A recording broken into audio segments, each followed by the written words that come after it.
श्री हरिवंश हरिवंश। जी, आपका नाम? प्रेम। आप कहाँ से आए हुए हैं? दिल्ली से आए हैं। दिल्ली से। क्या करते हैं आप? मैं ना ट्रांसपोर्ट है मेरी। ट्रांसपोर्ट है। महाराज जी का सत्संग आप कितने समय से सुन रहे हैं? मेरे को करीबन हो गए 8 से 9 महीने। अच्छे 9 महीने। महाराज जी का सत्संग सुनने से आपके जीवन में कोई परिवर्तन?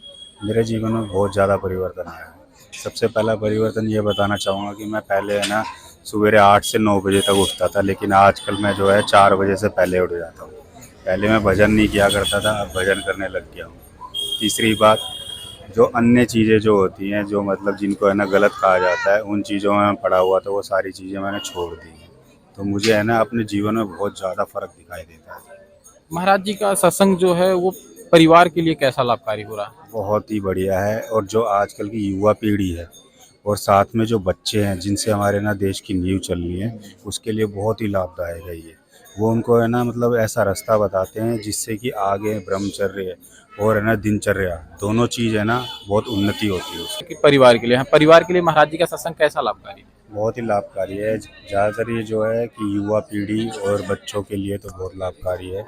इससे क्या है कि महाराज जी ने जो प्रवचन दिए हुए हैं, जिससे कि है ना आपका बाल अवस्था कैसे ब्रह्मचर्य और है ना दिनचर्या होनी चाहिए, उसके बारे में बहुत बढ़िया है।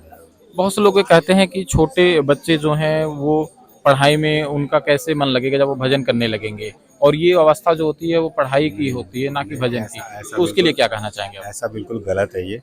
ऐसा होता नहीं है। बाकी इस चीज़ के बारे में तो जो अगर छोटा बच्चा होगा तो वो बहुत अच्छे से बता सकता है, जो भजन कर रहा हो। तभी हमें इस बारे में पता चल पाएगा कि उदाहरण जब तक नहीं मिलेगा कि ये भजन भी कर रहे हैं साथ में पढ़ रहे हैं, तब तक नहीं पता चलेगा। हाँ, इस परिक्रमा मार्ग पे ही आप देखेंगे कि बहुत सारे ऐसे बच्चे हैं जो इस परिक्रमा मार्ग पर खड़े रहते हैं, छोटे छोटे बच्चे। तो उनके लिए उनके माँ बाप किस तरह से उनको ले आ रहे हैं, लेकिन बहुत से ऐसे लोग हैं जो यही कहते हैं कि नहीं, अभी ये उम्र नहीं है, कुछ ज़्यादा मतलब बड़े होने पे जो एक उम्र की एज है उस समय हम भजन करेंगे। तो क्या वो संभव होता है? आपने देखा कहीं पे ऐसा उदाहरण? देखिए वैसे तो है ना, कहते हैं कि जब जागो जभी सवेरा, जब मेरे इस हिसाब से तो। हाँ।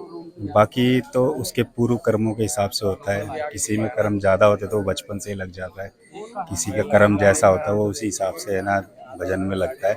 लेकिन इसमें है ना गुरु महाराज जी जो होते हैं उनकी कृपा सबसे ज़्यादा होती है। जब तक उनकी कृपा नहीं होती भजन नहीं चल सकता। बिल्कुल बिल्कुल। श्री हरिवंश।